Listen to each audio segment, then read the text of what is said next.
Pada hari Sabtu pekan lalu, ratusan PKL menyerang sejumlah personel Satpol PP yang berjaga di pintu timur Monas.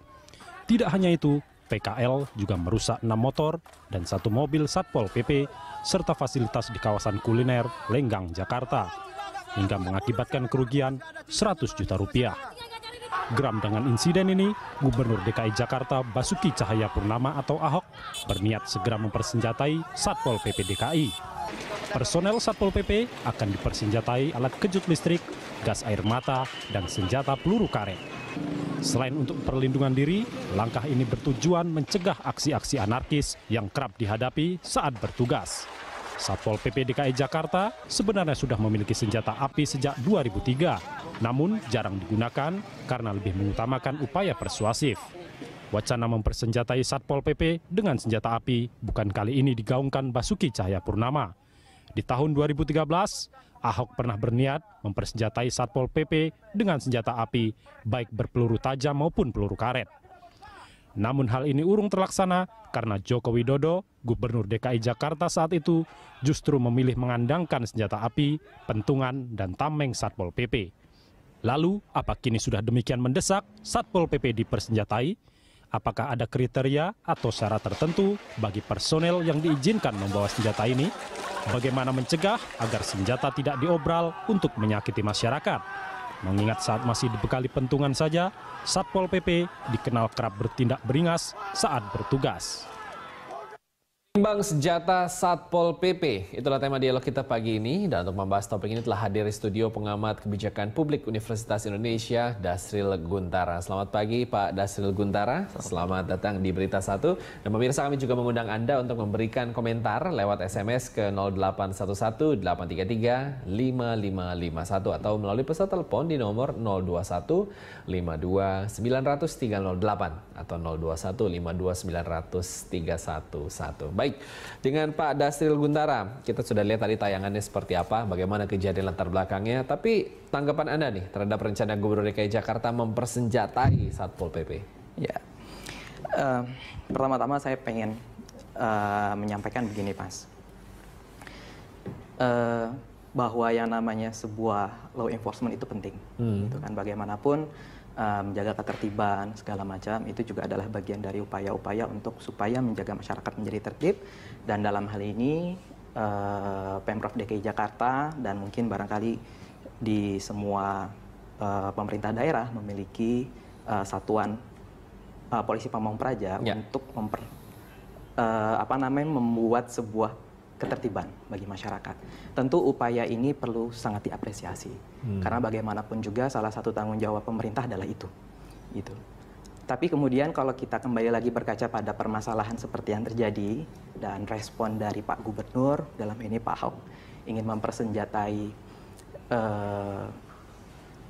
Satpol PP ya, supaya untuk lebih punya power dalam menghadapi hal seperti ini. Ini perlu banyak pertimbangan. Gitu. Pertimbangan yang paling pertama adalah pertimbangan tentang isu soal cara baru memanage sebuah masyarakat di kota besar sebesar Jakarta, seperti yang dulu pada saat Pak Ahok masih mendampingi Pak Jokowi. Menawarkan kepada masyarakat sebuah Jakarta yang baru seperti Jakarta apa. Baru, termasuk salah satunya saya ingat betul, kalau tidak salah adalah salah satu yang menjadi ketertarikan hampir sebagian masyarakat, termasuk saya pribadi selaku yang juga terlibat di dalam kebijakan permasalahan sosial sebagai kajian bidang saya, itu sangat mengapresiasi sekali itu bagaimana kemudian yang namanya pemerintah menghadirkan sebuah cara baru dalam penanganan seperti ini.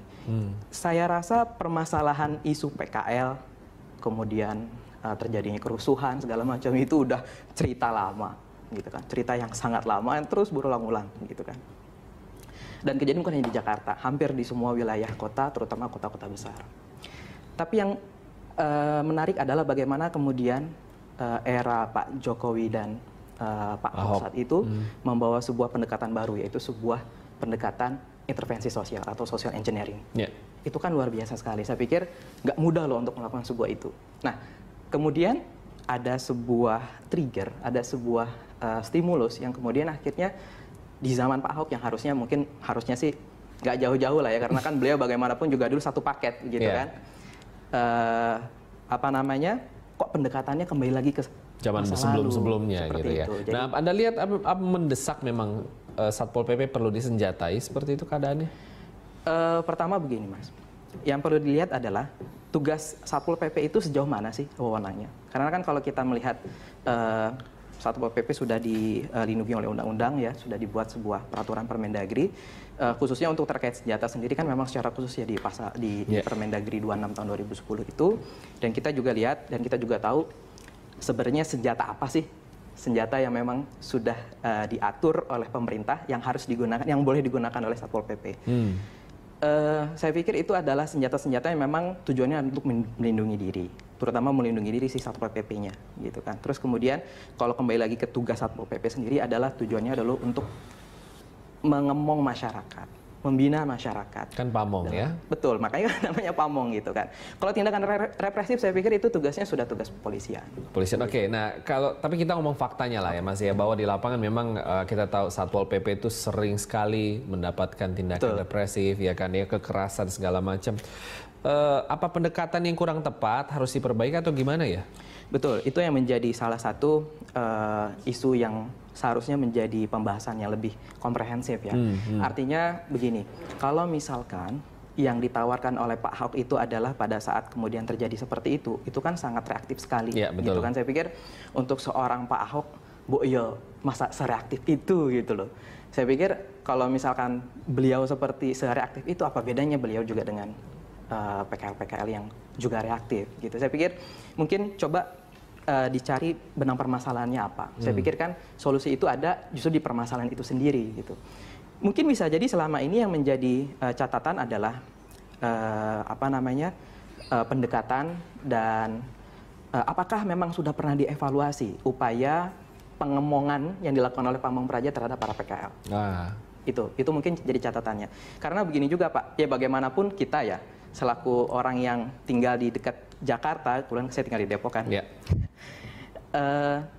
pasti pernah lah ke Monas gitu. Ini kalau kita bicara spesifik untuk kasus ini ya. Dan kita pun juga pernah yang namanya membeli makanan di para PKL itu. Dan kita tahu betapa tidak adilnya harga yang harus kita bayar dengan kualitas makanan yang kita konsumsi gitu. Saya pikir itu memang menjadi catatan. Tapi kemudian kalau sampai kemudian terjadi anarkisme seperti ini dan kemudian apakah memang sudah ada relokasi atau persiapan kalau misalkan yang namanya PKL ini tidak boleh lagi berdagang di situ. Kalau memang sudah, apakah memang cuma hanya sekedar menyediakan tempatnya saja, gitu? Atau jangan-jangan kemudian tujuan itu hanya supaya tujuan untuk sementara aja. Seperti itu kan. Oke. Nah, kalau kita tahu juga bahwa begitu banyak kekerasan terjadi juga sama antipati lah seperti ya. Kenapa ya masyarakat seperti anti dengan Satpol PP? Ya, karena memang yang ditampilkan untuk Satpol PP itu yang memang seperti itu, harus seperti karena begini Mas. Kita konteks masyarakat dulu ya. Gitu. Konteks masyarakat di sebuah kota besar seperti Jakarta. Apalagi biasanya mereka yang tidak mendapatkan ruang-ruang untuk mendapatkan penghasilan yang jauh lebih baik, gitu kan, menempati ruang-ruang arena publik yang kemudian itu memang secara peraturan pemerintah jelas itu dilarang, gitu. Nah, kemudian Satpol PP dihadirkan untuk menertibkan. Konteks menertibkan itu kan seolah-olah selalu represif, gitu kan. Makanya kemudian ini menjadi catatan yang perlu sekali lagi dipahami lebih dalam lagi. Sebenarnya arah tujuan dari pemerintahan Jakarta Baru ini ke depannya seperti apa? Apakah kemudian kembali lagi seperti represif seperti itu? Menghadapi masyarakat itu menarik karena kan masyarakat itu yang kita pahami ya. Saya selalu bilang di kelas, yang namanya masyarakat itu punya karakteristik 3. Mereka kompleks, mereka unpredictable, mereka unik. Nah, tapi bukan berarti kemudian mereka tidak bisa diintervensi. Gitu. Nah, pendekatan yang lebih persuasif seperti ini itu yang dibutuhkan. Itu dibutuhkan dan itu lebih saya lihat lebih long lasting. Karena itu bisa kita range, bisa kita ukur, bisa kita evaluasi. Sampai sejauh mana pencapaiannya, sudah sejauh mana kemudian itu bisa meredam aksi-aksi anarkis seperti itu, harusnya seperti itu. Soalnya kalau ada aksi-aksi anarkis atau bagaimana pengamanan ekstra harusnya panggil polisi aja. Betul. Kan? Saya pikir seperti itu, karena jangan sampai kemudian jadi overlapping. Gitu.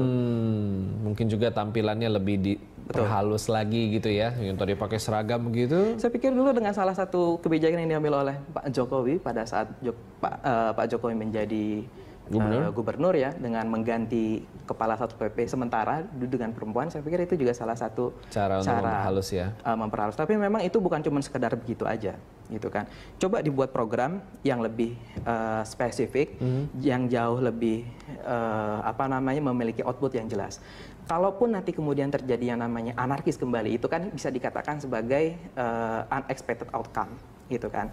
Nah, tapi dalam sebuah mekanisme social engineering yang namanya unexpected outcomes pun juga bisa diatasi, gitu. Jadi sebenarnya hanya tinggal bagaimana yang namanya pemerintah, dalam hal ini Pemprov DKI Jakarta, coba lebih banyak melibatkan para mungkin aktivis sosial atau para orang-orang yang concern terhadap kebijakan-kebijakan sosial, karena mereka saya pikir memiliki instrumen.